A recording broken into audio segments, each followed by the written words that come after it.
9वां अध्याय, जिसका शीर्षक है भगवान कृष्ण की उपस्थिति में भीष्मदेव का देहत्याग।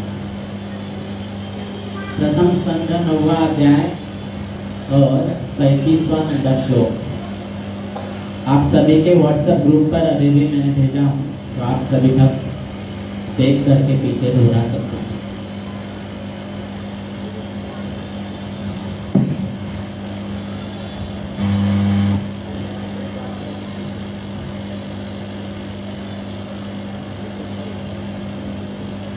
मिला सबको व्हाट्सएप के ग्रुप पे? वो तो भेजा आया है ग्रुप में, तो सभी भक्त पीछे से दोहराने का प्रयास कीजिए। स्वनिगमं अपहाय मत्प्रतिज्ञां, स्वनिगमं अपहाय मत्प्रतिज्ञां, ऋतं विकर्तुम् अप्लुतो रथस्थः,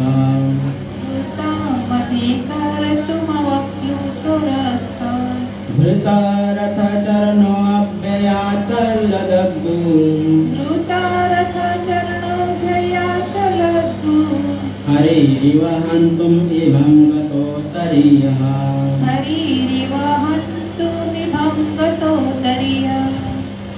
बोलिए, देखिए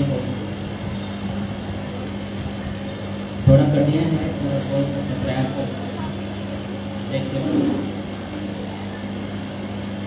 स्वनिगमं पहाय मत्प्रतिज्ञां, स्वनिगमपहाय मत्प्रतिज्ञां, कृतमपि कर्तुमवप्लुतो रथस्थः, कृतम् अभिकर्तुमवप्लुतो रथस्थः, धृतरथचरणोऽभ्ययाचलद्युः, हरिरिव हन्तुमिभं गतोत्तरीयः। हरिरिव हन्तुम् इभं गतोत्तरीयः। और कोई देख के प्रयास कीजिए।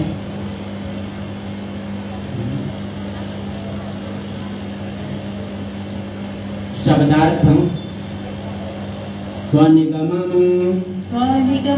अपनी सत्यनिष्ठा, अपहाय, निरस्त करने के लिए, मत प्रतिज्ञा, मेरी प्रतिज्ञा, ऋतं, वास्तविक,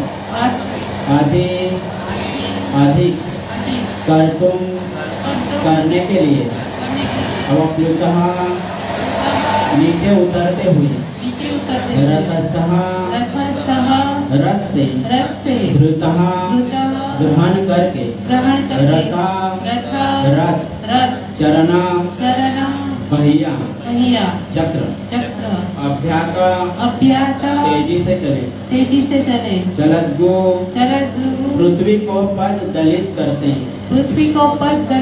हैं, हरि, सिंह, ईवा, सदृश, हंतुम, मारने के लिए, इभम, हाथी को, गता, एक और छोड़कर, उत्तरीय, ओढ़ने का वस्त्र, दुपट्टा। अनुवाद एवं तात्पर्य अभय चरणारविंद भक्तिवेदांत स्वामी श्रील प्रभुपाद महाराज के द्वारा। जगत गुरु श्रील प्रभुपाद महाराज की जय। पितामह भीष्म ने कहा, मेरी इच्छा की पूर्ति करके तथा अपनी प्रतिज्ञा तोड़कर वे रथ से नीचे उतर आए, उसका पहिया उठा लिया और तेजी से मेरी ओर दौड़े, जिस तरह कोई सिंह किसी हाथी को मारने के लिए दौड़। इसमें उनका उत्तरीय वस्त्र रास्ते में गिर गया। तात्पर्य, यद्यपि कुरुक्षेत्र का युद्ध सैन्य सिद्धांतों पर लड़ा गया था, लेकिन साथ ही मानो दो मित्रों के बीच होने वाला युद्ध नहीं, अपितु खिलवाड़ हो। दुर्योधन ने भीष्मदेव की आलोचना की और दोषारोपण किया कि वे अर्जुन को पितृवत स्नेह के कारण मारने से हिचकते हैं। अतः भीष्मदेव ने प्रतिज्ञा की कि अगले दिन वे पांचों पांडवों का वध अपने विशिष्ट हथियार से कर देंगे। इससे दुर्योधन संतुष्ट था और उसने अपने पास वह तीर ले लिया जिसे वह अगले दिन युद्ध के समय देगा। लेकिन बातचीत मत करिए, सुनिए शांतिपूर्वक। ये जो श्रीमद् भागवतम है वो साक्षात भगवान कृष्ण है, तो कृपया शांति बनाए रखिए, शांतिपूर्वक सुनिए। लेकिन अर्जुन ने चाल करके दुर्योधन से वह तीर प्राप्त कर लिया और भीष्मदेव को यह समझते देर न लगी कि यह श्री कृष्ण की चाल है। अतः भीष्मदेव ने प्रतिज्ञा की कि अगले दिन कृष्ण को अस्त्र धारण करना होगा, अन्यथा उनका मित्र मारा जाएगा। दूसरे दिन भीष्मदेव ने इतना भयानक युद्ध किया कि अर्जुन तथा कृष्ण दोनों ही संकट में पड़ गए। अर्जुन प्रायः हार चुका था। परिस्थिति इतनी नाजुक थी कि वह भीष्म द्वारा अगले ही क्षण मारा जाने वाला था। उस समय भगवान कृष्ण ने भक्त भीष्म की प्रतिज्ञा को रखकर उन्हें प्रसन्न करना चाहा। ध्यानपूर्वक सुनिएगा, भगवान क्या कह रहे कि उस समय भगवान कृष्ण ने भक्त भीष्म की प्रतिज्ञा को रखकर उन्हें प्रसन्न करना चाहा, क्योंकि यह अपनी प्रतिज्ञा से अधिक महत्वपूर्ण था। ऊपर से ऐसा लगता है कि उन्होंने अपनी प्रतिज्ञा तोड़ी। उन्होंने कुरुक्षेत्र युद्ध प्रारंभ होने से पूर्व प्रतिज्ञा की थी कि मैं कोई अस्त्र ग्रहण नहीं करूंगा और किसी भी पक्ष पर अपना बल नहीं आजमाऊंगा। लेकिन अर्जुन की रक्षा करने के लिए वे रथ से उतरे, रथ का पहिया उठाया और क्रुद्ध होकर भीष्मदेव पर तेजी से उसी तरह झपटे जैसे सिंह हाथी पर झपटते हैं। इससे रास्ते में उनका दुपट्टा गिर गया और उन्हें इसका होश तक न रहा। तब भीष्म ने तुरंत हथियार डाल दिए और स्वयं अपने प्रभु श्री कृष्ण द्वारा मारे जाने के लिए खड़े हो गए। उस दिन का युद्ध तत्क्षण समाप्त हो गया और अर्जुन की प्राण रक्षा हो सकी। निसंदेह अर्जुन की मृत्यु की कोई संभावना नहीं थी, क्योंकि साक्षात भगवान रथारूढ़ थे। लेकिन चूंकि भीष्मदेव चाह रहे थे कि श्री कृष्ण अपने मित्र को बचाने के लिए हथियार धारण करें, अतएव भगवान ने ऐसी स्थिति उत्पन्न कर दी कि अर्जुन की मृत्यु सन्निकट जान पड़ी। वे भीष्मदेव के समक्ष यह दिखाने के लिए खड़े रहे कि भीष्म की प्रतिज्ञा पूरी हो गई और उन्होंने पहिया उठा लिया। ओम ज्ञानतिमिरान्धस्य ज्ञानाञ्जनशलाकया चक्षुरुन्मीलितं येन तस्मै श्रीगुरुवे नमः। श्रीचैतन्यमनोभीष्टं स्थापितं येन भूतले स्वयं रूपकदामह्यं ददाति सुरपदान्तिकम्। वन्देऽहं श्रीगुरो श्रीयुतपदकमलं श्रीगुरुं वैष्णवां च श्रीरूपं साग्रजातं सगण रघुनाथान्वितं तं सजीवम् साद्वैतं सावधूतं परिजनसहितं कृष्ण चैतन्यदेवम् श्री राधा कृष्ण पादान सगण ललिता श्री विशाखान्वितांश्च। हे कृष्ण करुणा सिंधु दीनबंधु जगत्पते गोपेश गोपिका कांत राधा कांत नमोस्तुते। तप्त कांचन गौरांगी राधे वृंदावनेश्वरी शुभानुसुते देवी करुणामयी। वाञ्छाकल्पतरुभ्यश्च कृपा सिन्धुभ्येव च पतितानां पावनेभ्यो वैष्णवेभ्यो नमः। जय श्री कृष्ण चैतन्य प्रभु नित्यानंद श्री अद्वैत गदाधर श्रीवासादि गौर भक्तवृंद। हरे कृष्णा कृष्णा कृष्णा हरे हरे, हरे राम राम राम हरे हरे। हरे कृष्णा कृष्णा कृष्णा हरे हरे, हरे राम राम राम हरे हरे। हरे कृष्णा कृष्णा कृष्णा हरे हरे, हरे राम राम राम हरे हरे। कृष्णाय वासुदेवाय देवकी नंदनाय च नंदगोपकुमाराय गोविंदाय नमः। हरे कृष्ण।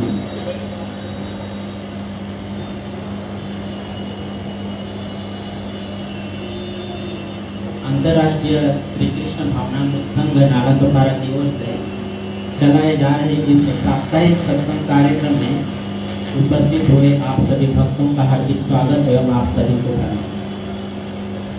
वास्तव में हम सभी यहाँ पर जो इकट्ठे हुए जीव हैं वो परम सौभाग्यशाली जीव है, क्योंकि अभी अभी कार्तिक मास समाप्त हुआ है और दिव्य लीलाएं भगवान की इस कार्तिक मास में संपन्न हुई हैं और हम सब ने वो स्मरण रखने का प्रयास किया है। सभी भक्तों ने दामोदर मास में भगवान को दीपदान किया है और भगवान की दामोदर लीला का श्रवण भी किया है। तो इसी तरह से हमें प्रति सप्ताह ही नहीं, प्रतिदिन भगवान की लीला कथाओं का श्रवण करना चाहिए। तो आज हम बहुत ही सुंदर विषय पर चर्चा करने जा रहे हैं। तो आप सभी भक्तों से मेरा हाथ जोड़कर निवेदन है, कृपया शांतिपूर्वक श्रवण करो। पिछली बार जब भगवान ने अवसर दिए थे तभी हम लोग ने श्रीमद् भागवत के प्रथम स्कंद में जो प्रथम स्तुति है उनके कुंती महारानी, तो उनका श्रवण किया था। आज हम द्वितीय स्तुति श्रवण करेंगे जो पितामह भीष्म के द्वारा स्तुति की गई है। तो सीधा कथा में प्रवेश करते हैं, क्योंकि 11 बजे हमें 11 सवा 11 बजे विराम देना है। तो प्रसंग ऐसा है कि महाभारत का युद्ध समाप्त हो चुका है और 18 अक्षौहिणी सेना मृत्युमुखी हो गई है। इतना सारा नरसंहार हो गया है, बहुत सारी स्त्रियां महिलाएं विधवा हो चुकी हैं, बहुत से बच्चे अनाथ हो चुके हैं, बहुत सारे माँ बाप माता पिता के बच्चे मारे चुके हैं, बहुत सारे बच्चों के माता पिता मारे जा चुके, पिता मारे जा चुके, भाई मारे जा चुके, किसी के बहनों ही मारे।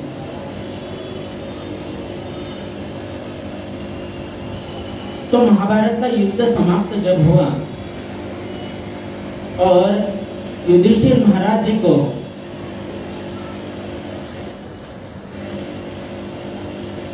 दूसरा कोई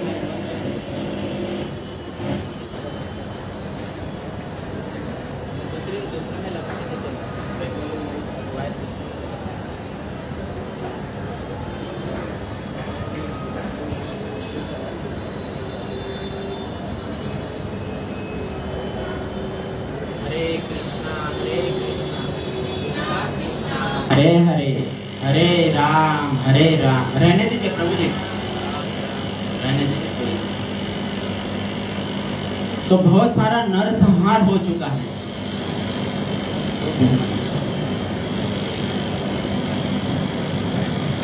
इसी का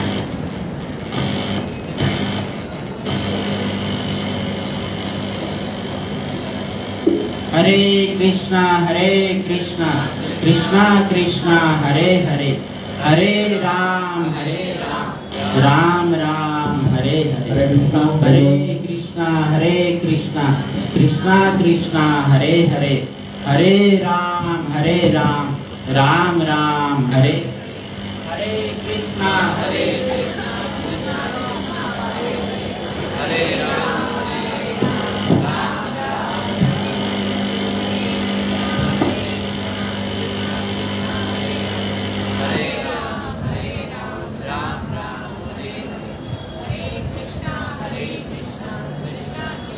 हरे हरे हरे राम राम राम हरे।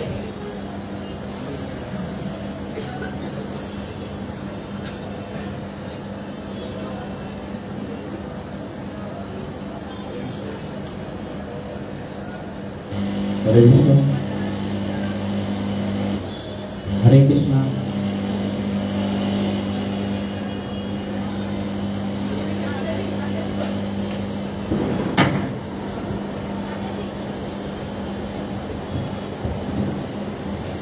हरे कृष्णा। तो महाभारत के हरे कृष्णा हरि बोल। बहुत सारा नरसंहार हो चुका है। हरे कृष्णा आवाज थोड़ा। हरे कृष्णा कृष्णा हरे हरे, हरे राम राम हरे,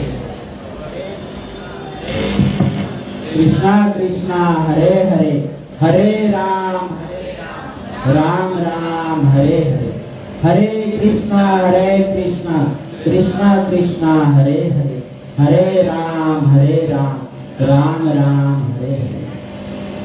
तो महाभारत के युद्ध के पश्चात बहुत सारा नरसंहार हो चुका है।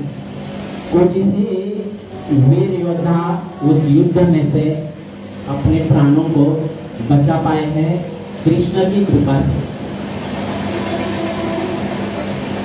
तो इस बात का महाराज युधिष्ठिर को बहुत शौक है। महाराज युधिष्ठिर को बहुत शौक है कि वो ऐसा सोच रहे हैं कि इतना सब नरसंहार जो हुआ है वो मेरे अकेले के लिए हुआ है, मुझे सिंहासन मिल जाए, इसलिए इतना सारा नरसंहार हो चुका है।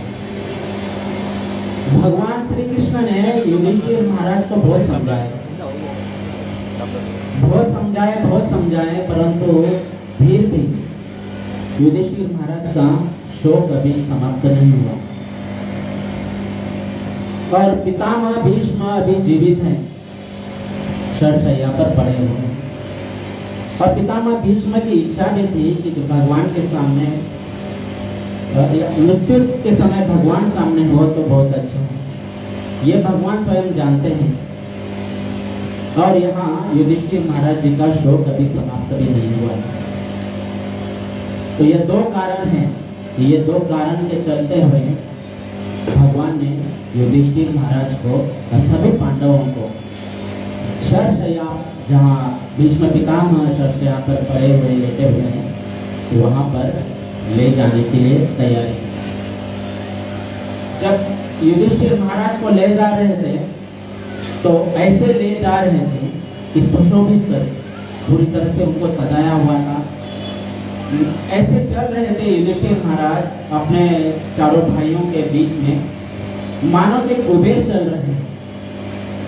इतना उनको सजाया हुआ है, अच्छे वस्त्र, अच्छे अलंकार और बहुत सारे आभूषणों से युधिष्ठिर महाराज को सजाया हुआ है। और विभिन्न प्रकार के वन के फूलों की मालाओं से युधिष्ठिर महाराज को सजाया हुआ है। हीरों से जड़ित रथ, घोड़े, ऐसे युधिष्ठिर महाराज रवाना हो रहे हैं हस्तिनापुर से कुरुक्षेत्र की ओर, जहाँ पितामह भीष्म शरशैया पर लेटे हैं। वहां पर युधिष्ठिर महाराज के साथ साथ हस्तिनापुर के सारे रहवासी वो भी वहां चले गए। जब देवताओं ने देखा, ऋषि मुनियों ने देखा कि युधिष्ठिर महाराज कुबेर की तरह एकदम सज धज के पितामह भीष्म की ओर जा रहे हैं, तो तुरंत उनके समझ में आ गया, देवताओं के, ऋषि मुनियों के, कि यहाँ कुछ बड़ा होने वाला है। और उस सभा में जहाँ पितामह भीष्म थे और युधिष्ठिर महाराज ना रहते, भगवान कृष्ण भी साथ में, और उस सभा में पहुंचने के लिए नारद जी भी आ गए, जिन्होंने श्रीमद् भागवतम कहा परीक्षित महाराज को, अभी कहा नहीं था लेकिन कहने वाले हैं, वो साक्षात सुखदेव गोस्वामी जी भी वहां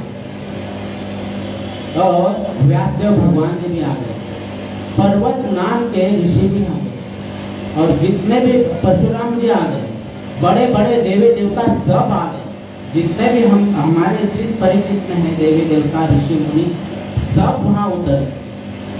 सबको पता है कि पितामह भीष्म अभी कुछ बोलने वाले हैं, और पितामह भीष्म के द्वारा दिया गया प्रवचन सुनने के लिए सभी देवी देवता, गंधर्व, नारद सभी लोग वहां पर पहुंच गए, क्योंकि पितामह भीष्म बहुत शास्त्रों के ज्ञाता है। शास्त्र किनसे सिखाए, कौन बोल सकते हैं? पितामह भीष्म ने शास्त्र किनसे सीखा हुआ है? किसी को पता है? भारद्वाज मुनि से। शास्त्र विद्या भारद्वाज मुनि से और शस्त्र विद्या परशुराम मुनि से। स्वयं भारद्वाज मुनि भी वहां पर, इतना बड़ा प्रवचन होने वाला है वहां। तो वहां पहुंचने के बाद पितामह भीष्म को प्रणाम करते हैं सभी, और पितामह भीष्म भी सबको जैसे उनको संभव है और वहाँ बहुत बड़ा प्रवचन देते हैं। स्त्री धर्म, गृहस्थ धर्म, भागवत धर्म, इस सभी धर्मों का प्रवचन पितामह भीष्म देते हैं। और उसके पश्चात पितामह भीष्म भगवान की स्तुति करना शुरू करते हैं। ये जो आज का जो श्लोक है वही पितामह भीष्म की स्तुति में से एक श्लोक है। भागवत के पहले स्कंद के 90वें अध्याय के 32वें श्लोक से लेकर 42वें श्लोक तक 11 श्लोक हैं, जिसमें पितामह भीष्म ने भगवान श्री कृष्ण की स्तुति की है। इसमें से ये एक श्लोक है। तो कौन बोल सकता है कि पितामह भीष्म कौन है? क्योंकि यहाँ पर वर्णन हुआ है कि श्री भीष्म उवाच। कौन है ये भीष्म? कौन है भीष्म देव? कौन है बोलेंगे? बोले 12 महाजनों में से शांतनु जी के पुत्र हैं। और कौन बोलेंगे पितामह भीष्म के बारे में? माइक ले लीजिए आगे। और कौन बोलेंगे पितामह भीष्म के बारे में? कौन है पितामह भीष्म?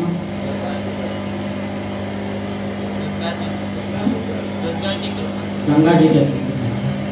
और कौन बोलेंगे? क्या उनकी उपलब्धियां है? क्या उनके मतलब क्या उनकी विशेषताएं हैं? पितामह भीष्म की विशेषताएं क्या है? कौन बोलेंगे पितामह भीष्म के बारे में? वो शांतनु जी के पुत्र हैं, गंगा जी के पुत्र हैं, और जनों में से एक है।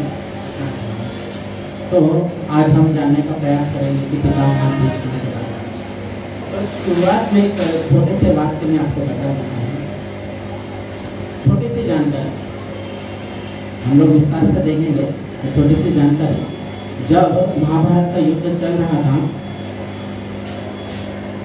महाभारत का जब युद्ध चल रहा था तो अर्जुन महाराज जब पितामह भीष्म के ऊपर बाण चला रहे थे, जैसे वो बाण चलाते थे अर्जुन महाराज पितामह भीष्म के ऊपर, पितामह भीष्म का रथ 40 फुट पीछे चला जाता, 40 फुट पीछे। इतने वो जोर से, मतलब इतनी शक्ति थी अर्जुन महाराज के बाणों में, क्योंकि सब दिव्यास्त्र थे उनके पास, अर्जुन महाराज के पास, और सब स्वर्गलोक से प्राप्त किए हुए थे। और तो हर बार जब भी बाण मारते थे पितामह भीष्म का रथ 40 फुट पीछे चला जाता। लेकिन जब पितामह भीष्म अर्जुन के ऊपर बाण चलाते थे तो अर्जुन का सिर्फ रथ मिलता, रथ पीछे नहीं जाता था, 1 फुट भी नहीं जाता, सिर्फ रथ मिलता था। ऐसे अनेक बार हुआ, ऐसे अनेक बार हुआ। भगवान ने देखा, भगवान कृष्ण ने कि रथ हिल रहा है, लेकिन अर्जुन जब बाण चला रहा है पितामह के ऊपर, तो पितामह भीष्म का रथ 40 फुट पीछे जा रहा है। तो जैसे पितामह भीष्म बाण चलाते थे और अर्जुन का रथ हिलता था, तो पितामह भीष्म भगवान श्री कृष्ण बोलते थे कि वाह पितामह, वाह पितामह, वाह पितामह। अर्जुन भगवान की ओर देख रहा है कि जब मैं बाण मार रहा हूँ तो पितामह का रथ 40 फुट पीछे जा रहा है, और जब पितामह बाण मार के अपना रथ सिर्फ हिल रहा है। भगवान मेरी प्रशंसा में कुछ नहीं बोल रहे हैं, लेकिन पितामह भीष्म की प्रशंसा में तो वाह पितामह, वाह पितामह। और ऐसा प्रतिदिन हो रहा है, दिन में 10 बार हो रहा है। अर्जुन महाराज से रहा नहीं गया। अर्जुन ने सोचा अगर कल भगवान ने ऐसा काम किया तो मैं पूछ ही दूंगा। दूसरे दिन पितामह भीष्म ने बाण चलाया अर्जुन के रथ में और रथ हिल गया। भगवान श्री कृष्ण ने कहा वाह पितामह, वाह पितामह, वाह पितामह। अर्जुन से रहा नहीं गया। भगवान जब मैं बाण चलाता हूँ तो पितामह भीष्म का रथ 40 फुट पीछे जाता है, तब तो आप कुछ नहीं बोलते हैं। लेकिन जब पितामह भीष्म बाण चलाते हैं तो अपना रथ सिर्फ हिलता है बस, लेकिन आप फिर भी उनके वाह वाह वाह वाह वाह करते हैं।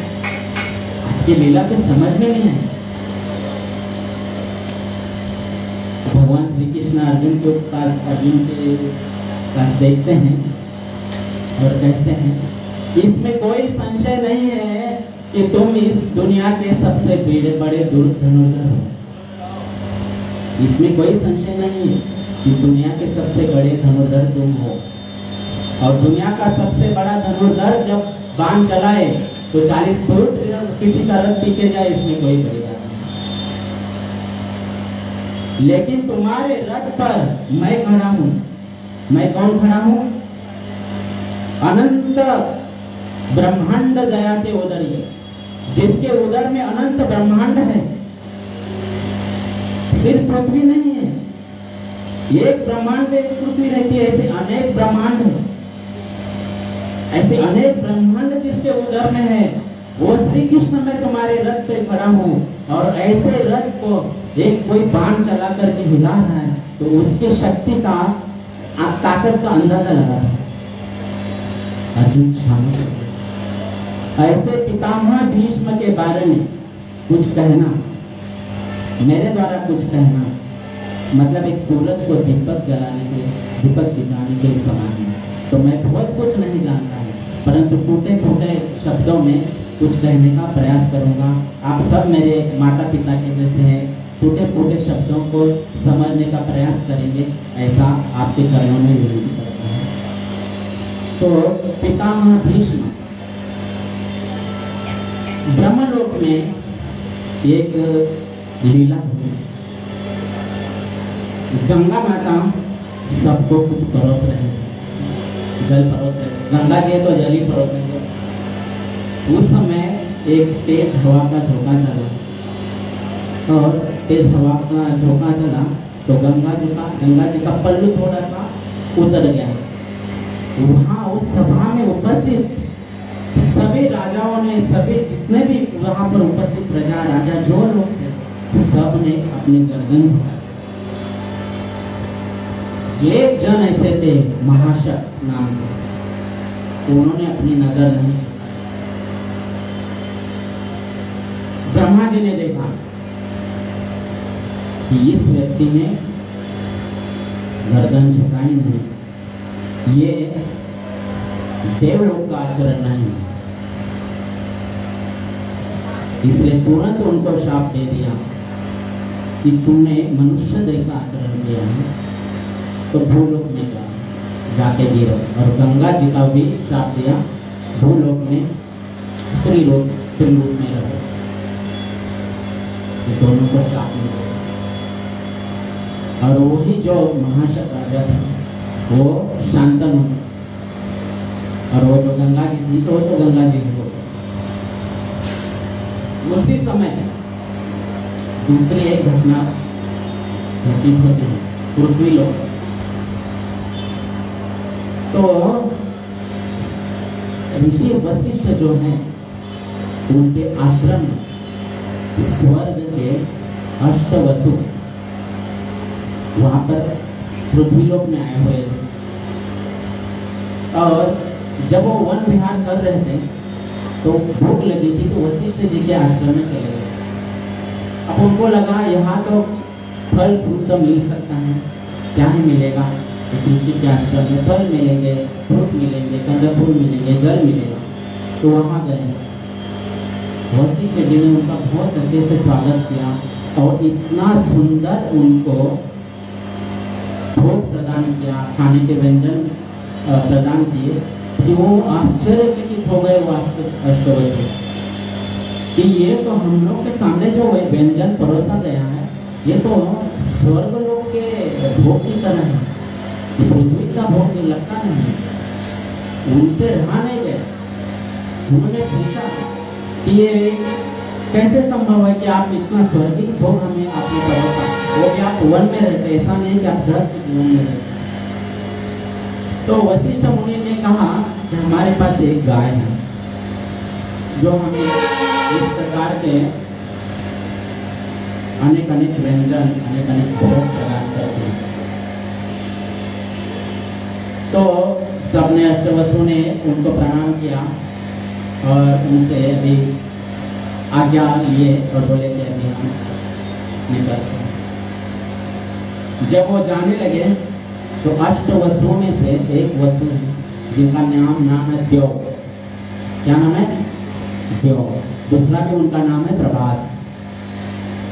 वो द्यो प्रभास की जो पत्नी है वो बोली कि ये गाय मुझे चाहिए, ये गाय मैं स्वर्गलोक को लेके जाना चाहती हूँ, ताकि ऐसा भोग हम नित्य प्राप्त कर सकें।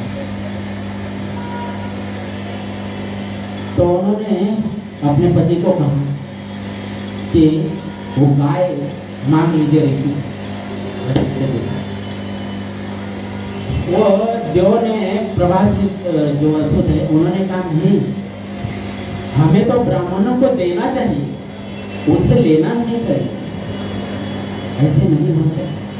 उन्होंने जीत की उनकी पत्नी ने, नहीं ये मुझे अब स्त्री भक्त वो माने नहीं है, लेना ही है। तो अब रात को गाय चुराने का प्रयास किया सबने मिलकर, गाय चुराने का प्रयास किया और जैसे कि गाय की जो डोरी है बांधे हुए उसको हाथ लगाए, गाय जो है वो चिल्लाने लगी। गाय के चिल्लाने को क्या बोलते हैं मराठी भाषा में? हंबरने बोलते हैं। हंबरने क्या बोलते हैं? हंबर ही बोलते हैं। तो हंबरने लगी वो जोर जोर से। जब वो हंबरने लगी तो हरे कृष्णा हरे राम राम राम हरे। जब गाय हंबरने लगी तो वशिष्ठ जी को पता चला कुछ तो गड़बड़ चल रही है। वो तुरंत आए और देखे कि ये लोग गाय को चोरी करके ले जा रहे हैं। गाय को चोरी करके ले जा रहे हैं तो उन्होंने रोका। बोले क्या करें? बोले कि नहीं हमको चाहिए थी इसलिए हम लेके जा रहे हैं। बोले चोरी करके? मांग के तो ले जाते हैं, चोरी करके लेके जा रहे हैं। आप स्वर्ग लोक के वासी होकर के मनुष्य जैसा आपने आचरण किया है, मैं आपको श्राप देता हूँ कि आपका पतन हो जाए और लोक में आप दिए। ये दोनों घटनाएं जो मिला है, जो वसुओं को शाप मिला है और वहाँ गंगा जी को शाप मिला है, दोनों साथ में हुई है और दोनों साथ में अब पृथ्वी पर आना है। जब वसुओं को ये शाप मिला तो बाकी के जो 7 वसु है उन्होंने सबने माफी मांग ली वशिष्ठ ऋषि से, हमें माफ कर दो, हमसे गलती हो गई।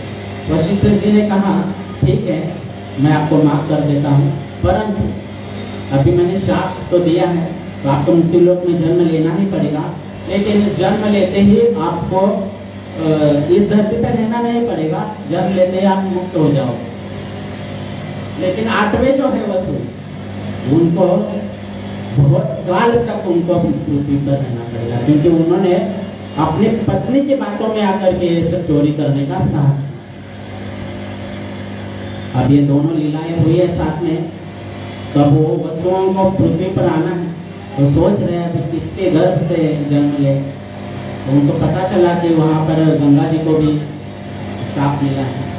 तो गंगा जी से निवेदन करते हैं कि हे माता आप जन्म दे दें और जब हम जन्म लेंगे तो आप हमें तुरंत ही अपने प्रवाह में बहा दें।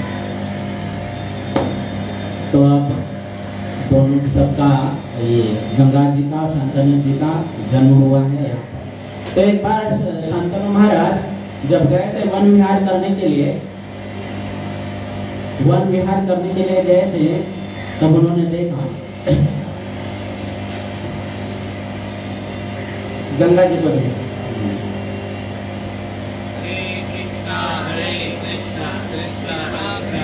हरे हरे हरे राम राम राम हरे हरे। गंगा जी को देखा और उनसे निवेदन किया कि मैं आप पर मोहित हो गया हूँ, आप देवी लग रही हैं मुझे कोई, मैं आप पर मोहित हो गया हूँ तो मैं आपसे विवाह करना चाहता हूँ। तो गंगा जी ने कहा ठीक है मैं आपसे विवाह कर लूँगी, पर मेरी कुछ शर्त है। बोले क्या शर्त है? मेरी मुझे आपकी सब शर्तें मंजूर है। बोले हैं गंगा जी बोलते कि नहीं तो सुनो तो सही पहले क्या शर्त है। बोलते कि बोलो। बोलते कि मेरी शर्त यह है कि आप मुझे कभी कोई प्रश्न नहीं पूछो, मैं कुछ भी कार्य करूंगी तो आप मुझे प्रश्न नहीं पूछोगे। शंतनु महाराज बोले ठीक है आप विवाह तो करोगे। तो उनका विवाह होता है, उनका विवाह हो जाता है और उनको प्रथम पुत्र की प्राप्ति हो जाती है, शंतनु महाराज और गंगा जी को। और जब प्रथम पुत्र की प्राप्ति होती है तो जैसे नंदोत्सव किए थे नंद महाराज जी ने, वैसे अब हस्तिनापुर में उत्सव की तैयारी हो चुकी है। उत्सव की तैयारी हो चुकी है और सब जगह पर तोरण बांधे हुए हैं, अनेक प्रकार के सब जितना उत्सव के लिए हम करते हैं वो सब किया है शंतनु महाराज ने। और हस्तिनापुर के अन्य बहुत आवाज जोर से आ रही है। हरे कृष्णा कृष्णा कृष्णा हरे हरे, हरे राम राम राम हरे कृष्णा कृष्णा ठीक है रहने दीजिए। तो जब उनको पहले पुत्र की प्राप्ति हुई है और सब जगह पर अब उत्सव करना है, उतने में शंतनु महाराज ने देखा कि गंगा जी जो है वो अपने नवजात शिशु को लेकर के वन की ओर जा रही है और गंगा जी में अपने प्रवाह में बहा दी। शंतनु महाराज ने देखा ये क्या हुआ, अभी तो जन्म हुआ है बच्चे का और प्रवाह में बहा दी। लेकिन उनको शर्त, विवाह की शर्त याद आई कि प्रश्न नहीं पूछना, तो प्रश्न नहीं पूछा। ऐसे 7 बच्चे हो गए उनको, एक के बाद एक, एक के बाद एक, एक के बाद एक, और 7 बच्चों को गंगा जी ने अपने प्रवाह में बहा दिया है। अब 8वां पुत्र हो चुका है, 8वां पुत्र हो चुका है। हर बार की तरह अभी भी गंगा जी उस 8वें पुत्र को लेकर के अपने प्रवाह में बहाने के लिए लेके जा रहे हैं। और जो बहाने वाले ही अपने प्रवाह में, उतने में शांतनु महाराज से रहा नहीं गया और उनको रोक दिया और पूछ लिया ये तुम्हारा कैसा आचरण है? कोई माता इतना कठोर कैसे हो सकती है कि अपने बच्चे को बहा दे, नवजात शिशु को, वो भी एक नहीं 7 और अभी 8वें पुत्र को भी बहा दे। तो गंगा जी ने उनको स्मरण दिलाया कि देखो आपको मैंने विवाह के समय ही कहा था कि आप मुझसे कोई प्रश्न नहीं पूछोगे, अगर प्रश्न पूछा तो मैं चली जाऊंगी, तो अभी मैं आपके साथ रहूंगी नहीं। आपने मुझसे प्रश्न पूछा, परंतु आपने प्रश्न पूछा है उसका जवाब देना मेरा कर्तव्य है। इसके लिए मैं आपको बोलना चाहती हूँ कि ये जो पुत्र है वो वसु है और उनको वशिष्ठ जी के यहाँ से शाप मिला था कि उनके जन्म होते ही उनकी मृत्यु हो जाएगी। लेकिन जो 8वां है उसको बहुत लंबे काल तक पृथ्वी लोक पे रहने का भी शाप मिला है। अब मैं इसको नहीं बहाऊंगी, आपने मुझे रोक दिया, मैं इसको नहीं बहाऊंगी, परंतु मैं इसको अभी आपके हवाले भी नहीं करूंगी।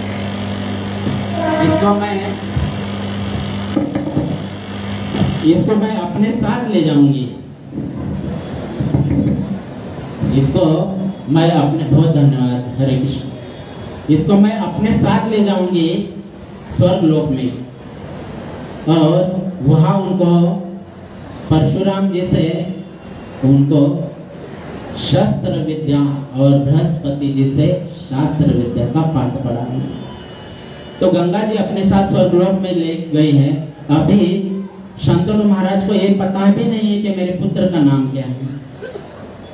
तो गंगा जी देवलोक में उनको ले गई है अपने पुत्र को और वहाँ परशुराम जी से शस्त्र विद्या, बृहस्पति जी से शास्त्र विद्या का पाठ, उनको सब पाठ पढ़ाया गया है। और शांतनु महाराज उस घटना से लेकर अब तक प्रतिदिन जहाँ गंगा जी रहती थी वहाँ आकर प्रतीक्षा करते थे कि कभी ना कभी तो मुझे मिलेगी, कभी ना कभी तो मुझे मिलेगी। तो ऐसे 16 साल बीत गए। 16 साल बीतने के बाद एक दिन शंतनु महाराज ने देखा कि किसी 16 साल के बच्चे ने अपने बाणों के द्वारा गंगा जी के प्रवाह को रोक दिया है। ऐसा आज तक कभी देखा नहीं है कि कोई 16 साल का बच्चा बानर से गंगा जी को रोक सकता है।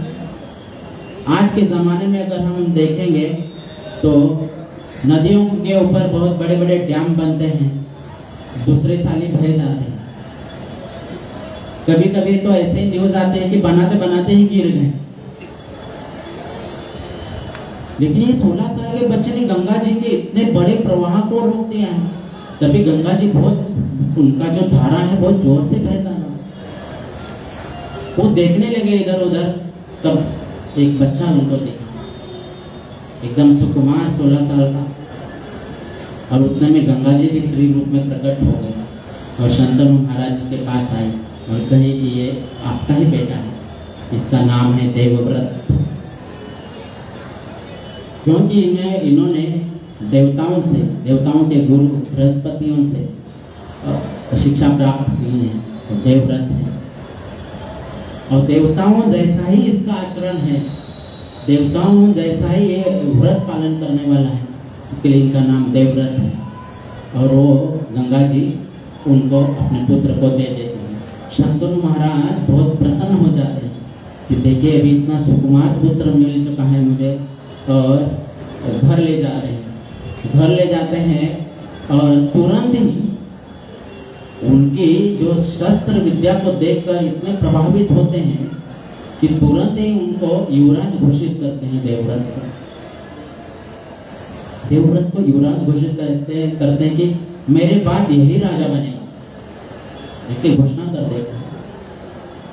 और देवव्रत भी जैसे पिताजी ने उनके ऊपर विश्वास रखा है, वैसे ही राज्य चलाने में एक नंबर, सभी शस्त्र साठा जमा करने में एक नंबर, किसी चीज में कभी नहीं, वीर योद्धाओं में भी एक नंबर, सब जगह, सब मतलब उनके जैसा कोई योद्धा है नहीं पृथ्वी पर, ऐसे एक नंबर सारी चीजों में।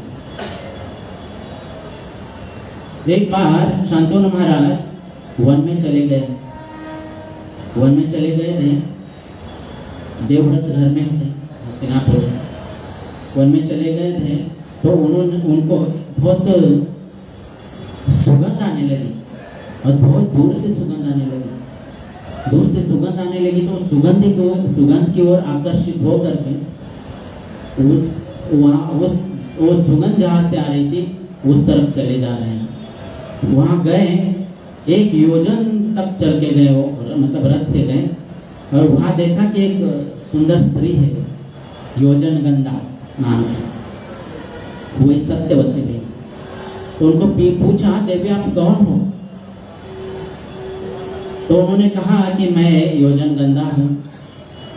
और उन्होंने अपना पूरा परिचय बताया कि मैं पहले क्या थी, पहले मत्स्य गंधा थी, और कैसे पराशर मुनि, मतलब मेरे शरीर से बहुत दुर्गंध आती थी, क्योंकि मेरा जन्म मछली के गर्भ से हुआ था, तो मेरे शरीर से मछली की दुर्गंध आती थी।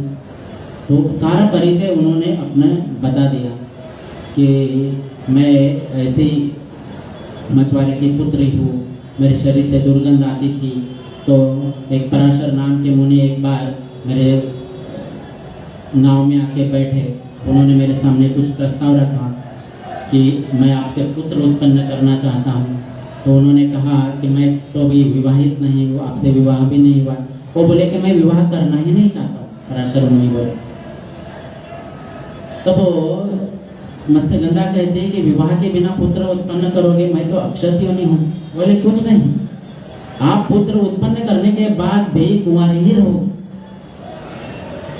तब वो राजी हो जाती है और उनके साथ पुत्र उत्पन्न करते हैं, और उन पुत्र को पराशर मुनि अपने साथ ले जाते हैं।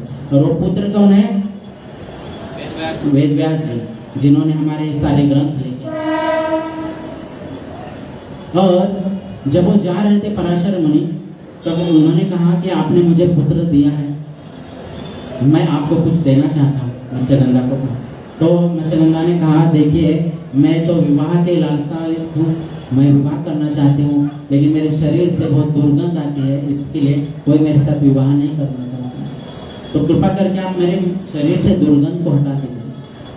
तो पराशर मुनि बोले कि सिर्फ दुर्गंध को हटाऊंगा नहीं, सुगंध भी डाल दूंगा। तो अब उनके आशीर्वाद से दुर्गंध तो दूर ही हो गया और सुगंध आ गया उनके शरीर में।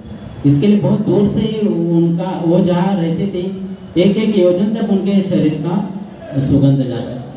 तो शांतनु महाराज ने उनको देखा, उनके सामने प्रस्ताव रखा, मैं आपसे विवाह करना चाहता हूँ। तो योजन गंधा कहते हैं कि कोई बात नहीं, मैं कर लूंगी आपसे विवाह, पर आपको मेरे पिताजी से आज्ञा लेना पड़ेगा। तब जब वो पिताजी से आज्ञा के लिए उनके पिताजी के पास जाते हैं शांतनु महाराज, तो कहते हैं कि ठीक है, आप हस्तिनापुर के राजा हो, हमारी पुत्री आपके यहाँ पर ब्याही जाएगी तो बहुत खुश रहेगी, परंतु क्या है कि आपने पहले ही अपने पुत्र को युवराज घोषित कर दिया है, देवव्रत को, और मेरे बेटी के नसीब में जो पुत्र है वो राजा बनने का योग है उसके नसीब में। तो ये कैसे होगा? आपका पुत्र जो देवव्रत है वो यदि राजा बन गया तो मेरे बेटे के पुत्र तो सेवक बन के रहेंगे। तो वो बोलते हैं शांतनु महाराज, तो मुझे तो ये शर्त मंजूर नहीं है, क्योंकि मैंने पहले ही वचन दे चुका हूँ मेरे पुत्र को कि तुम राजा बनो। तो वहां से नाराज होकर के चले आते हैं हस्तिनापुर। लेकिन प्रतिदिन वो जाते हैं वन में, उनको देखते हैं सत्यवती को, फिर आते हैं नाराज होते। तो देवव्रत ने एक बार देखा कि हमारे पिता इतने नाराज क्यों रहते हैं शांतनु महाराज। तो उन्होंने पूछा उनको, तो शांतनु महाराज ने तो कुछ जवाब नहीं दिया।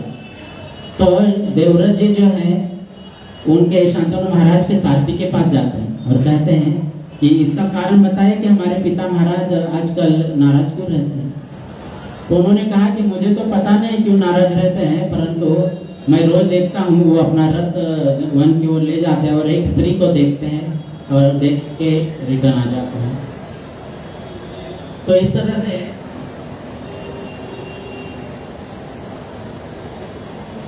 से ये रोज ऐसे होता है। तो पिता देवव्रत जी जो है वो उस सारथी को बोलते हैं कि आप मुझे वहां ले चलिए उस स्थान को। तो उस स्थान पर ले जाते हैं। तो उस सत्यवती को मिलते हैं देवव्रत और बोलते हैं कि क्या बात है, आपसे मिलने के बाद मेरे पिताजी नाराज क्यों हो जाते हैं। तो बोलते कि उनको मुझसे शादी करनी है, विवाह करना है, परंतु मेरे पिताजी की कुछ शर्तें हैं। तो बोलते क्या शर्तें? बोलते कि आप जाइए उनसे मिलिए।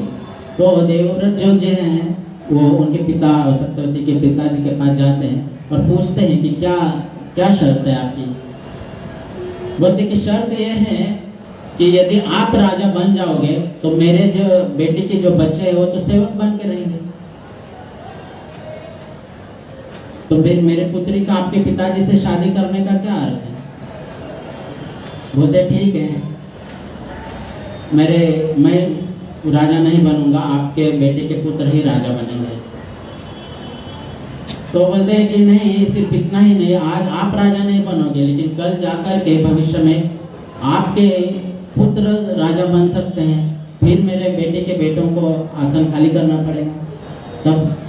तब वो बहुत ही भीषण प्रतिज्ञा करते हैं कि जब तक मैं इस शरीर में हूँ तब तक मैं आजीवन ब्रह्मचर्य व्रत का पालन करूंगा, कभी विवाह नहीं करूंगा। और मैं ये घोषणा करता हूँ, प्रतिज्ञा करता हूँ कि मैं निर्वंश जीऊंगा, निर्वंश ही मरूंगा, कभी अपने वंश को बढ़ाऊंगा नहीं। तो बोलते हैं कि ठीक है, अगर आप अपने वंश को नहीं बढ़ाओगे, आप विवाह नहीं करोगे, ये तो आपने प्रतिज्ञा कर ली, परंतु कल को जा करके आपके जैसा ही कोई महान योद्धा अगर आके मेरे बेटी के पुत्रों को मार दिया, तब वो और एक प्रतिज्ञा करते हैं कि जब तक मैं इस शरीर में हूँ तब तक हस्तिनापुर के सिंहासन से बंधा हुआ रहूंगा, मतलब उनकी सुरक्षा करूंगा। बंधा हुआ रहूंगा मतलब हस्तिनापुर के सिंहासन की मैं सुरक्षा करूंगा।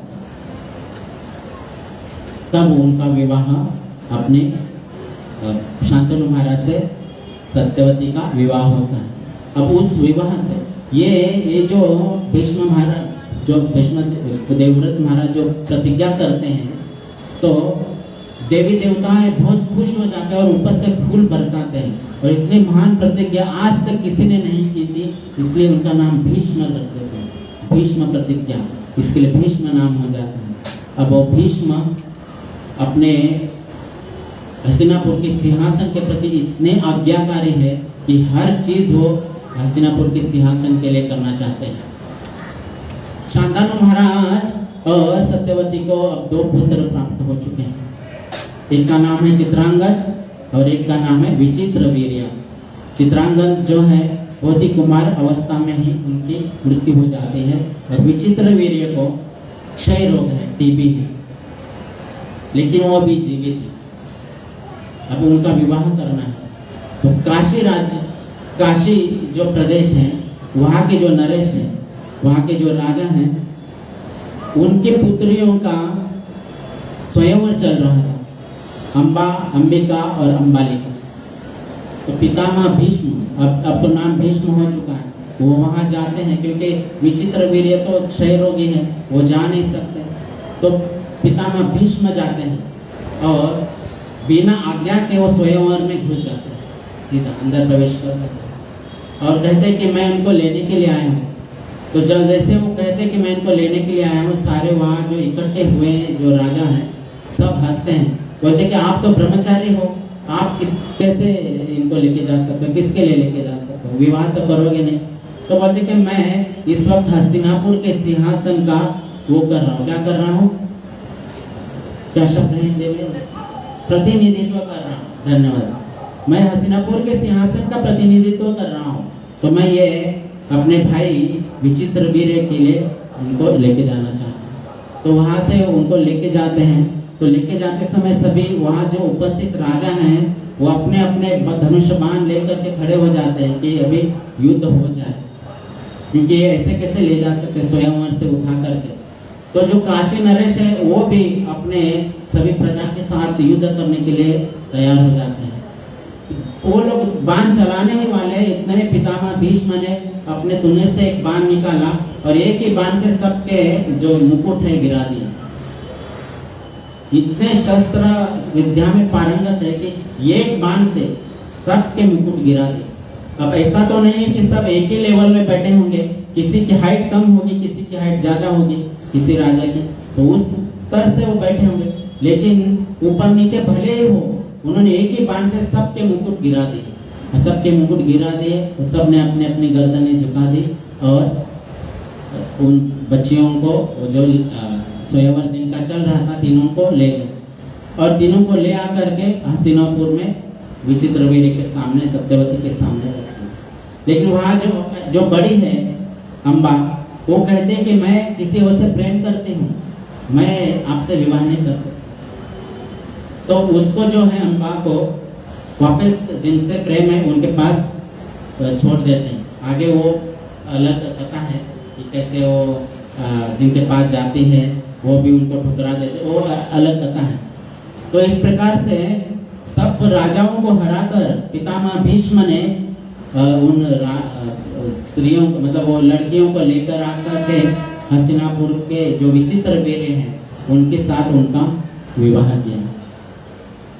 और इस प्रकार उन्होंने अपने शस्त्र विद्या का जो है वो प्रदर्शन किया। पहले उन्होंने क्या प्रदर्शन किया, अपने पितृभक्ति का, गंगा सत्यवती से विवाह के समय। अभी उन्होंने जो शस्त्र विद्या प्राप्त की थी उनका प्रदर्शन किया कि कितने महान शस्त्र धारी हैं।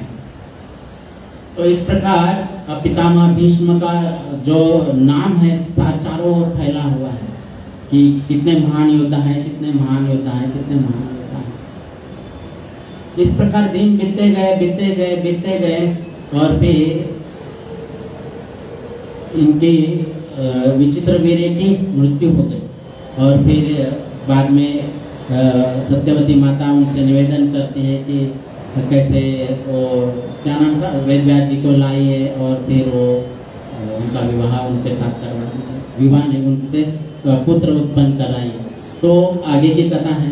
ऐसे ही पितामह भीष्म फिर अभी आगे जाकर के कौरव पांडव ये सब प्रजा बहुत आगे बढ़ गई और प्रजा आगे बढ़ गई। महाभारत के युद्ध का समय आ गया।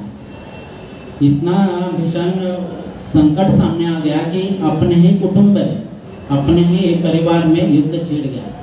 लेकिन युद्ध छिड़ गया, पितामह भीष्म ने बहुत प्रयास किया था शुरू में रोकने का कि युद्ध ना हो, लेकिन दुर्योधन और धृतराष्ट्र जो है वो कभी भी अपनी सद्बुद्धि का प्रयोग किए ही नहीं, हमेशा दुर्बुद्धि का प्रयोग किए।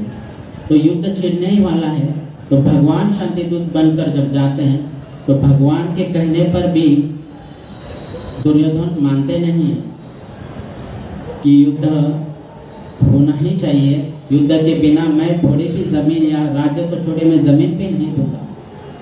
तो इस तरह से युद्ध होने ही वाला है। फिर आगे जाकर के युद्ध जब तय हुआ तो दुर्योधन महाराज और अर्जुन महाराज भगवान के पास गए हैं मदद मांगने के लिए। मदद मांगने के लिए गए हैं तो दुर्योधन और अर्जुन महाराज के दोनों के सामने भगवान ने प्रस्ताव रखा है, एक तरफ मेरी नारायणी सेना रहेगी, एक तरफ मैं रहूंगा, परंतु मैं कोई शस्त्र या अस्त्र धारण नहीं करूंगा, मैं अकेला रहूंगा।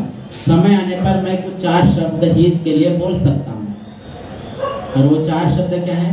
भगवत गीता यथार्थ।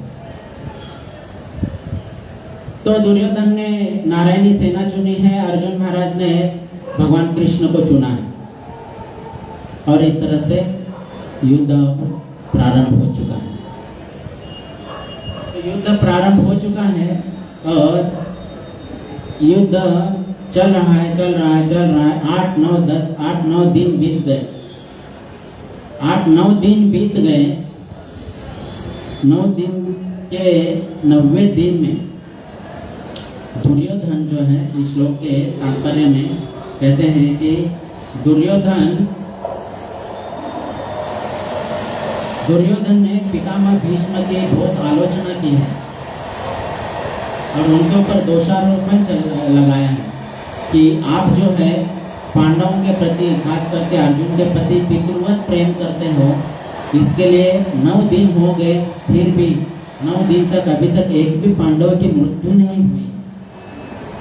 आप हमारे सेना के सेनापति हो। पितामह भीष्म को दुर्योधन कह रहा है कि आप हमारे सेना के सेनापति हो, फिर भी अभी तक 90 दिन तक पांडवों में से एक जन भी नहीं मरा, एक की भी मृत्यु नहीं हुई। ये आप उनके प्रति आपका जो स्नेह है उसके कारण ये हो रहा है। हो सकता है कि आप उनके साथ अच्छे से युद्ध कर ही नहीं रहे हो। अभी मान लीजिए आप यहाँ पर सेवा कर रहे हो, रोज आकर के बहुत सुंदर तरीके से श्रृंगार कर रहे हो, भगवान की रंगोली कर रहे हो, भोग बना रहे हो, लेकिन किसी ने आपको आकर के आपके ऊपर आरोप लगाना शुरू कर दिया। आपको अच्छा लगेगा? आप प्रामाणिकता से सेवा कर रहे हैं, लेकिन आपके ऊपर आरोप लगा, आपको अच्छा लगेगा? नहीं अच्छा लगेगा। तो पितामह भीष्म को भी यहाँ पर अच्छा नहीं लगा है। पितामह भीष्म के ऊपर दोषारोपण किया उन्होंने, दुर्योधन ने। यहाँ दोषारोपण शब्द है, प्रभुपाद महाराज लिखते हैं कि दोषारोपण किया। तो पितामह भीष्म को बहुत क्रोध आया दुर्योधन के ऊपर। मैं इतना मतलब आज तक मैंने हस्तिनापुर के सिंहासन के प्रति इतना सत्यवादी रहा, इतना प्रामाणिकता मतलब ईमानदार रहा, फिर भी मेरे ऊपर इतना आरोप लगाया जा रहा है कि मैं ठीक से युद्ध नहीं कर रहा हूँ।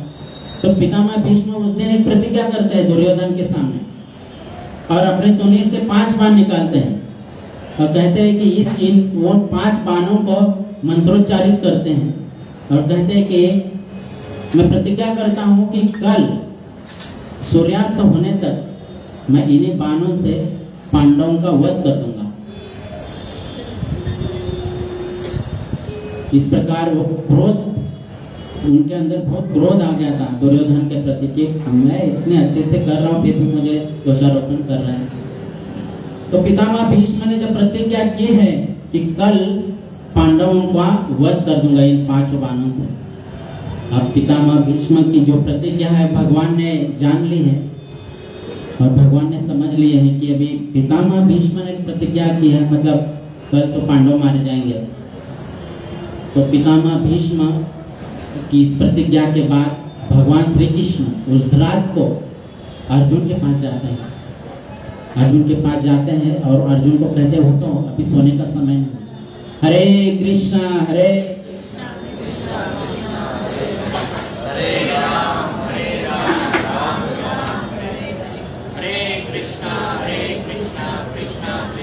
हरे हरे हरे राम राम हरे हरे। पितामह भगवान कृष्ण कहते हैं कि अभी सोने का समय नहीं है। अर्जुन महाराज कहते हैं कि अभी तो अंधेरा है, सोने का तो समय है। भगवान कह रहे नहीं, सच में उठो, अब जागो। ये इस समय अगर तुम सो गए तो कल तुम्हारा वध हो जाएगा। पितामह भीष्म ने बहुत प्रतिज्ञा बड़ी घोषण की है कि यदि तुम अभी गए नहीं दुर्योधन के पास और बाण लाए नहीं तो सच में वो कल पितामह भीष्म तुम्हें उन बाणों से मारेंगे।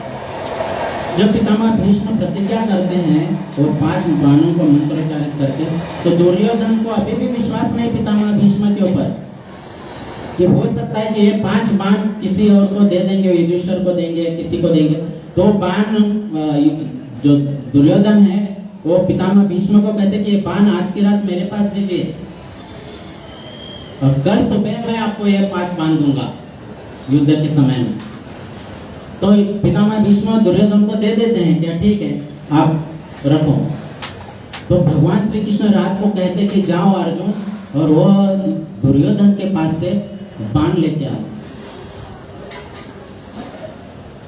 तो अर्जुन महाराज कहते हैं भगवान को कि दुर्योधन मुझे बाण क्यों देगा, वो मुझे बाण क्यों देगा, और वो बाण जो मंत्रोच्चारित किए हुए हैं और जिनसे हमारा वध किया जाने वाला है, वो बाण हमें दुर्योधन क्यों देगा। तो भगवान कृष्ण एक लीला का यह स्मरण दिलाते हैं उनको, अर्जुन महाराज को। देखो किस तरह से तुम जब वनवास में थे 12 साल के लिए, तब दुर्योधन को गंधर्वों ने बंदी बना लिया। गंधर्वों ने बंदी बना लिया था और ये बात और बंदी बना करके उनको मारने वाले थे दुर्योधन को गंधर्व। तो यह बात एक गुप्तचर ने आकर के युधिष्ठिर महाराज को बताई थी कि ऐसे ऐसे है, गंधर्वों ने दुर्योधन को बंदी बनाया है और अभी वो उसका वध करने वाले हैं। तो युधिष्ठिर महाराज भीम को और अर्जुन को बुलाते हैं और कहते कि तुम जाओ और गंधर्वों को उससे निवेदन करो या जैसे भी जो भी शब्दों में बोलना है बोलो और दुर्योधन को बचाओ। पिता वो भीम और अर्जुन महाराज कहते हैं युधिष्ठिर जी को कि इनकी वजह, दुर्योधन की वजह से हमें वनवास में आना पड़ा है। इनकी दुर्योधन की वजह से द्रौपदी का वस्त्राहरण हुआ है, सब कुछ दुर्योधन की वजह से हुआ है। अभी अगर मर रहा है तो अच्छी बात है, मरने से। तो युधिष्ठिर महाराज भीम को और अर्जुन महाराज को कहते हैं ये जो वस्त्राहरण हुआ है या हमें जो भी तकलीफ हुई है, ये हमारे घर के अंदर की बात है। ये ग्रह कलश है, ये ग्रह कलह है, ये हमारे घर के अंदर का झगड़ा है। जब हम घर के अंदर होते हैं तो वो सब है और हम 5 है, लेकिन कोई बाहरी व्यक्ति हम पर आक्रमण करता है तो हम 105 है। हमें तब एक दूसरे की मदद करनी चाहिए। अगर तुम दोनों नहीं गए दुर्योधन को बचाने तो मैं जाऊंगा। तो फिर भीम और अर्जुन महाराज बोलते कि ठीक है हम जाते हैं। फिर वो जो गंधर्वों से बातचीत करके दुर्योधन को उस संकट से बचा लेते हैं। और दुर्योधन को संकट से बचाने के कारण दुर्योधन जो है अर्जुन को बोलते हैं आपने मेरे ऊपर बहुत उपकार किया है, बोलो क्या वर चाहिए, बोलो मैं दे दूंगा। राज्य चाहिए, बोलो राज्य ले लो। अर्जुन महाराज कहते हैं कि मैं क्षत्रिय हूँ, राज्य तो मैं लूंगा, लड़के लूंगा, ऐसे भीख में थोड़ी लूंगा, दान में राज्य थोड़ी नहीं लूंगा। अभी तुम्हारा वर जो है तुम्हारे पास रखो, लेकिन भूलना नहीं, जिस दिन मुझे जरूरत पड़ेगी मैं मांग लूंगा।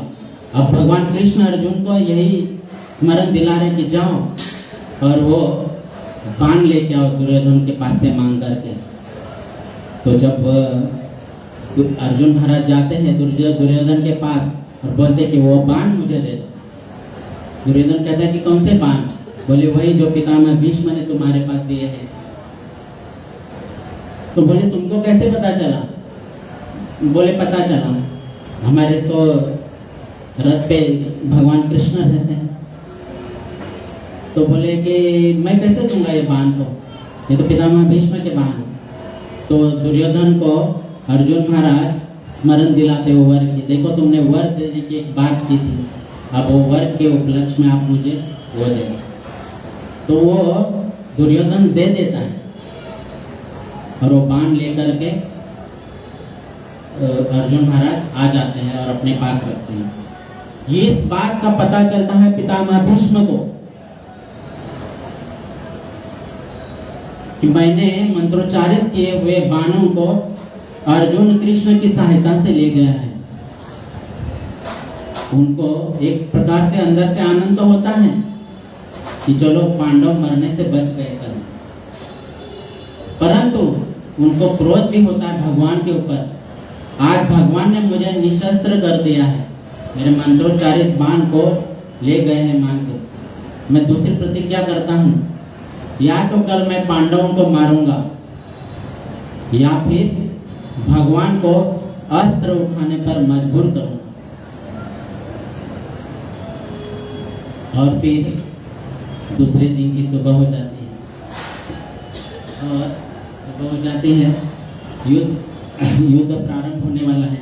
अब वो बाण नहीं है, अब क्या करें? तो पितामह भीष्म बहुत क्रोधित है, बहुत क्रोधित है, बहुत क्रोधित है। उनके मतलब आप अगर गा रहे हैं वहां बैठ के और आपके पास से कोई माइक ही ले गया, आपको कितना बुरा लगेगा, है ना? या किसी किसान के हाथ से कोई हल छीन लिया, तो ऐसे योद्धा के हाथ से उसके शस्त्र छीन लेना मतलब बहुत बड़ी बात हो गई। तो पितामह भीष्म बहुत क्रोधित हैं और उस दिन उन्होंने इतने जोर से हमला किया है, इतने जोर से बाण चलाए हैं कि उस दिन अर्जुन महाराज अपनी ओर से कोई बाण चला ही नहीं रहे, चला रहे हैं पर वो सिर्फ पितामह भीष्म के बाणों को रोकने के लिए, मतलब अपनी रक्षा के लिए बाण चला। अपने ओर से पितामह के ऊपर बाण चलाने के लिए अर्जुन के पास समय ही नहीं है। यहाँ पर ऐसा वर्णन है कि अर्जुन के पास समय नहीं है, इतना मतलब एक के ऊपर एक बाण, एक के ऊपर एक बाण पितामह भीष्म चला रहे। मतलब जैसे बारिश की वर्षा होती है ना, जल की वर्षा धारा, वैसे प्रवाहित कर रहे बाणों का प्रवाह चल रहा है अर्जुन के ऊपर और अर्जुन के रथ के ऊपर। तो ऐसे एक समय तो ऐसे आ जाता है कि अर्जुन अभी मर ही जाएगा लगता है। और सिर्फ अर्जुन ही नहीं, सिर्फ अर्जुन ही नहीं, भगवान के भी जो कवच है वो भी टूट जाते हैं, इधर उधर हो जाए। और भगवान को भी बाण लग जाते हैं। भगवान देखते हैं कि अर्जुन तो कुछ कर ही नहीं पा रहा है, अभी अर्जुन मर जाएगा। भगवान का भी शरीर पूरा लहूलुहान हो चुका है, भगवान के कवच गिर चुके हैं, इधर उधर जा चुके हैं। अर्जुन भी पूरी तरह से भी मरने जैसा ही है, मतलब वो कुछ पितामह भीष्म के ऊपर बाण चलाने की स्थिति में है ही नहीं, सिर्फ अपने बचाव के लिए वो बाण चला रहा है। तो भगवान से देखा नहीं गया और भगवान उस अवस्था में अपने रथ से नीचे उतर गए और नीचे रथ का पहिया पड़ा था। अब रथ का पहिया पड़ा था मतलब बहुत युद्ध तो चालू है, बहुत सारे योद्धा मारे जा चुके हैं, तो बहुत सारे योद्धाओं के रथ भी सब आयुध उधर पड़े रहते हैं। एक रथ का पहिया उठाते हैं भगवान और पितामह भीष्म की ओर दौड़ते हैं। यहाँ लिखा है कि किस तरह से दौड़ते हैं कि कोई एक सिंह जो है वो हाथी को मारने के लिए झड़प करता है, उस तरह पितामह भीष्म के ऊपर भगवान झड़प रहे हैं। और उस स्थिति का वर्णन कर रहे हैं यहाँ पर प्रभुपाद महाराज की, जब वो पितामह भीष्म के ऊपर जा रहे चक्र का रथ का चक्र लेकर के, तो उनकी स्थिति, भगवान की स्थिति कैसी उसका वर्णन कर रहे कि वो जो घोड़ों के टापों से उड़ने वाली जो धूल है वो भगवान के घुंघराले बालों के ऊपर गिर रही है और उससे मलिन हो चुके हैं बाल पूरे भगवान के। और भगवान के शरीर पर तो लहूलुहान है पूरा शरीर, और उनके माथे पर, उनके घुटनों पर पूरा पसीने की बूंदे, मतलब भगवान इतने ऐसे लगता है कि बहुत कोई किसी ने मेहनत करके कोई जीवाया हुआ, ऐसे इस तरह से। तो उस रूप का जब वो पितामह भीष्म देखते हैं उनको बहुत पसंद आता है वो रूप, और मन ही मन में सोचते हैं कि मेरे मृत्यु के समय यही रूप मैं देखना चाहता हूँ।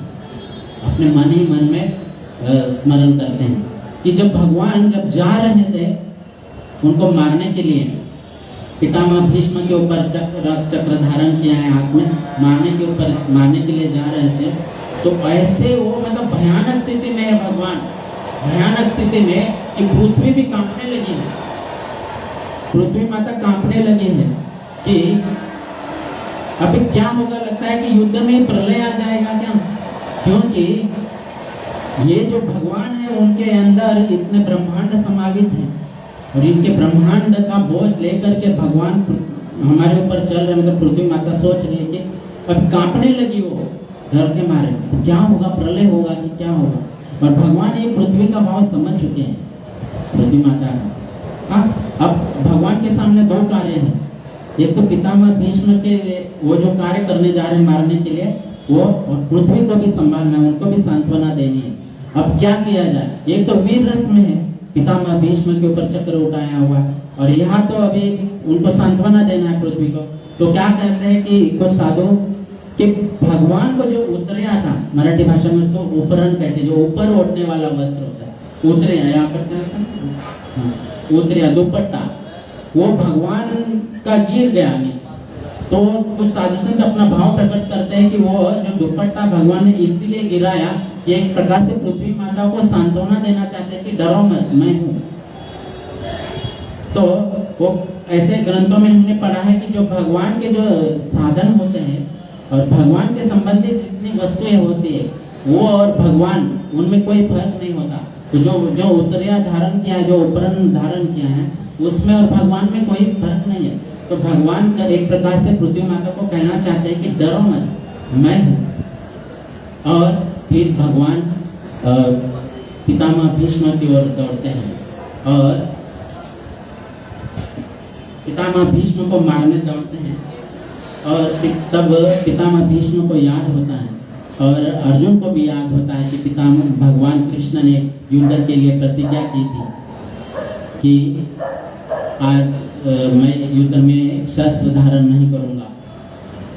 तो अब वो अर्जुन को जब वो स्मरण हुआ कि भगवान ने प्रतिज्ञा की थी कि मैं शस्त्र धारण नहीं करूंगा, लेकिन अभी भगवान ने शस्त्र धारण किया है, एक चक्र धारण किया है रथ का, तो अर्जुन महाराज के रथ से कूद गए और भगवान की ओर दौड़े और भगवान के चरण पकड़ लिए कि भगवान कृपा करके आप अपने वो चक्र को फेंक दीजिए नीचे, क्योंकि आपने प्रतिज्ञा की है कि मैं शस्त्र धारण नहीं करूंगा युद्ध में।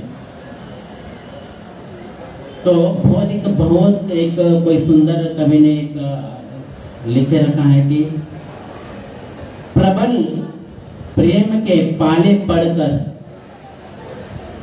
प्रबल प्रेम के पाले पड़कर, क्या है मैं उस पर बोलिए, प्रबल प्रेम के पाले पड़कर प्रभु को नियम बदलते देखा। बोलिए बोलिए बोलिए, आगे है। प्रबल प्रेम के पाले पड़कर प्रभु को नियम बदलते देखा, अपना मान भले टल जाए भक्तों का मान न टलते देखा। तो भगवान ने शस्त्र इसलिए धारण किया है कि पितामह भीष्म को मारने के लिए धारण नहीं किया है, रथ का पहिया नहीं उठाया है। वो पितामह भीष्म का मान बढ़ाने के लिए उन्होंने धारण किया है कि पितामह भीष्म ने कल रात को प्रतिज्ञा की है कि मैं भगवान को कल शस्त्र उठाने पर मजबूर करूंगा। इसके लिए भगवान ने अपने सिद्धांत का चकनाचूर कर दिया है और भक्तों का मान बढ़ा दिया है, पितामह भीष्म के शब्द को नीचे गिरने नहीं दिया है। तो ये भगवान की भक्त वत्सलता है। भगवान अपने सिद्धांतों को भी तोड़ मरोड़ देते हैं। कब? जब सामने भक्त वत्सलता हो।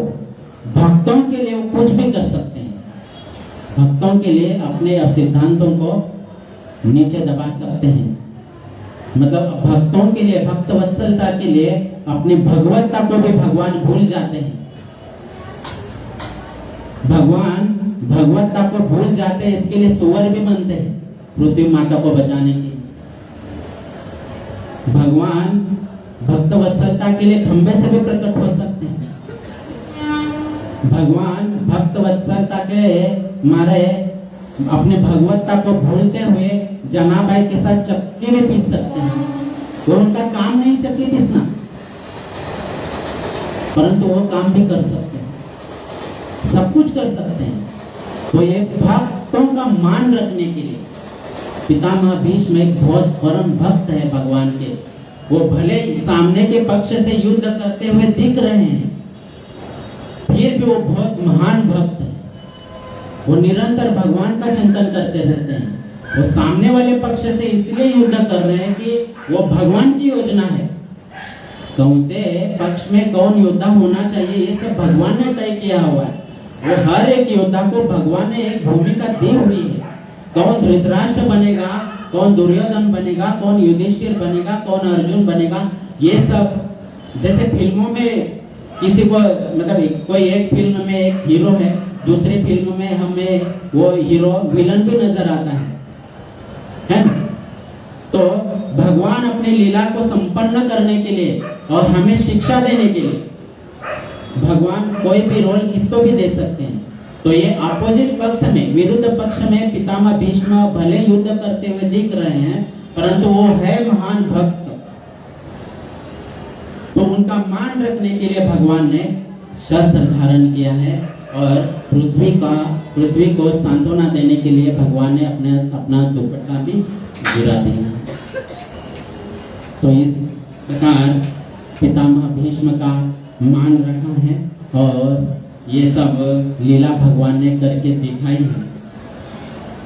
तो पितामह भीष्म, ये जो प्रसंग अभी चल रहा है, कहाँ चल रहा है? कुरुक्षेत्र में पितामह भीष्म शरशय्या पर है और पितामह भीष्म देह त्यागने वाले हैं। उस वक्त पितामह भीष्म ने स्त्री धर्म, भागवत धर्म, सभी धर्मों का प्रवचन किया है और सभी ऋषि मुनियों ने सब प्रवचन सुना है। उसके पश्चात अब वो पितामह भीष्म शरीर त्यागने वाले हैं और इसके लिए भगवान वहाँ स्वयं भी प्रकट हुए हैं और भगवान से निवेदन करते हैं कि जो मोक्ष के दाता है, पितामह भीष्म प्रार्थना करते हैं कि जो मोक्ष के दाता है वे भगवान श्री कृष्ण मेरी परम गति हो, मतलब मेरी गति क्या हो? कृष्ण हो। और ये पितामह भीष्म हमें अपने आचरण से सिखा रहे हैं कि हमारी गति क्या होनी चाहिए? कृष्ण होनी चाहिए। कृष्ण के अलावा हमें कुछ नहीं सोचना चाहिए कि हम किस गति को प्राप्त हो। हमें सिर्फ कृष्ण की सेवा करनी है। भगवान कृष्ण की सेवा करने के लिए हम 100 जन्म भी हमें लेने पड़े तो भी चले, पर हमें हर जन्म में भगवान श्री कृष्ण की सेवा मिले, भक्तों का संग मिले। युद्ध क्षेत्र में मेरे पहने बाणों से बने घावों के कारण क्रुद्ध होकर उन्होंने मेरे ऊपर आक्रमण किया। उनका कवच तितर बितर हो गया और उनका शरीर खून से लथपथ हो गया। पितामह भीष्म भगवान कृष्ण का उस युद्ध के समय का वर्णन कर रहे हैं और भगवान से प्रार्थना कर रहे हैं कि मृत्यु के अवसर पर मेरा चरम आकर्षण भगवान श्री कृष्ण के प्रति हो। क्या कह रहे हैं कि भगवान श्री कृष्ण के प्रति मेरा आकर्षण हो। कब? मृत्यु के समय पर। तो भगवान में भगवत गीता में कहते हैं कि यम यम वापि स्मरण भावम त्यजत्यन्ते कलेवरम। कहते हैं कि जो जिस भाव का स्मरण करता है और शरीर त्यागता है वो उस भाव को प्राप्त करता है। तो अभी यहाँ पर पितामह भीष्म हम सबको शिक्षा दे रहे हैं कि हमें मृत्यु के समय क्या भाव रखना है कि हमें भगवान कृष्ण के प्रति आकर्षण है।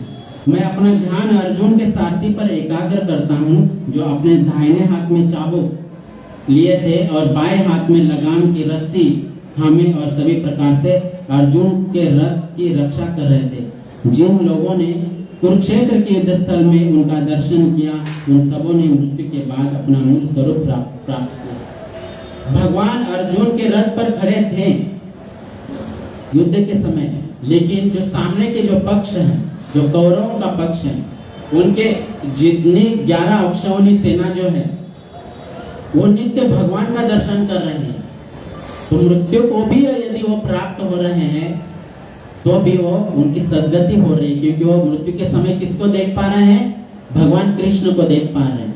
तो इसलिए पितामह भीष्म हमें ये शिक्षा दे रहे हैं कि हमें मृत्यु के समय भगवान का ही चिंतन हो, इस प्रकार हमें अपना जीवन व्यतीत करना चाहिए। मेरा मन उन भगवान श्री कृष्ण में एकाग्र हो जिनकी चाल तथा प्रेम भरी मुस्कान ने व्रज धाम के रमणीय गोपियों को आकृष्ट कर लिया। भगवान द्वारा रास लीला से अंतर्धान हो जाने पर गोपिकाओं ने भगवान की लाक्षणिक गतियों का अनुकरण किया।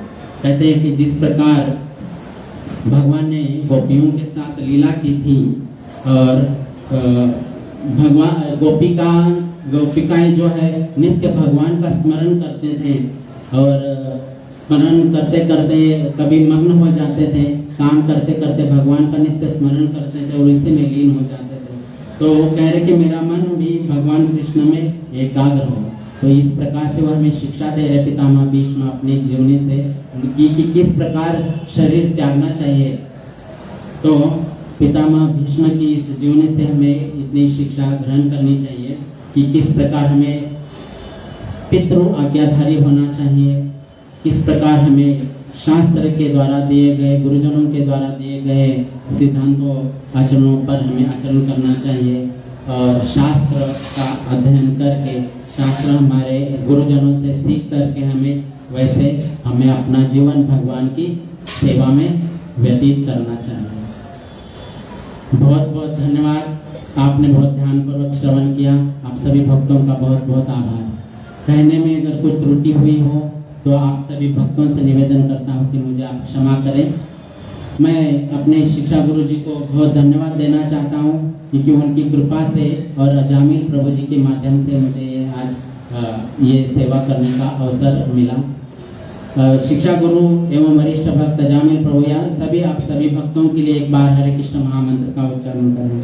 हरे कृष्णा कृष्णा कृष्णा हरे हरे, हरे राम राम राम हरे हरे। भीष्म पितामह की, ग्रंथराज श्रीमद् भागवत महापुराण की, जगत गुरु श्रील प्रभुपाद महाराज की, श्री श्री जगन्नाथ बलदेव सुभद्रा मैया की, निताई गौर हरि प्रेमानंदे। आज के विषय पर किसी का कोई प्रश्न है तो अवश्य पूछ सकते हैं। किसी भी भक्त बोलिए, किसी भक्त का कोई प्रश्न है तो पूछ सकते हैं। तो आप सभी भक्तों का बहुत बहुत आभार।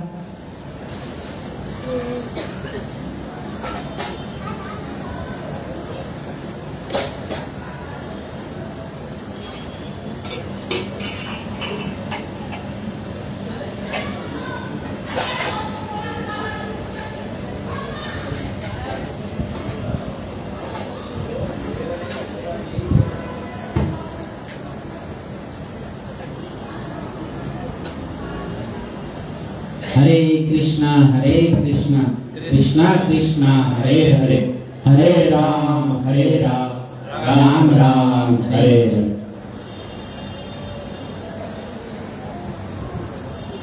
हरे कृष्णा। बहुत बहुत धन्यवाद विष्णु प्रभु। आज जो प्रसंग लिया है बहुत ही उत्तम प्रसंग है। विष्णु पितामह का शिक्षा जो है हमारे सभी को मिला है, परंतु अजयमल गुरु का कहना है कि इसको आप आगे कंटिन्यू करिए।